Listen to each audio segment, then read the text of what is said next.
دیکھیں، کبھی آپ نے سوچا ہے کہ کچھ لوگ ہمیشہ خوش نظر آتے ہیں اور کچھ ایسے ہوتے ہیں جن کے چہرے پر ہر وقت الجھن، بیزاری اور ایک اندرونی بے چینی ہوتی ہے۔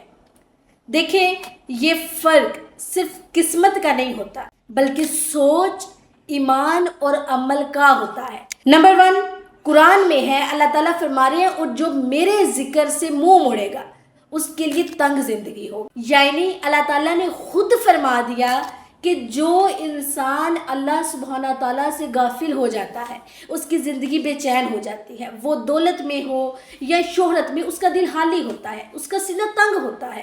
اب میں آپ کو کچھ پوائنٹس بتاتی ہوں جن سے آپ سمجھ سکیں گے کہ سب سے زیادہ زندگی میں پریشان یہ لوگ ہوتے ہیں۔ نمبر 1 وہ لوگ جو ہر چیز پر کنٹرول چاہتے ہیں، جو چاہتے ہیں کہ سب کچھ ان کی مرضی سے ہو، وہ سب سے زیادہ ٹوٹتے ہیں، کیونکہ دنیا ہماری مرضی سے نہیں بلکہ اللہ سبحانہ تعالیٰ کی مرضی سے چلتی ہے۔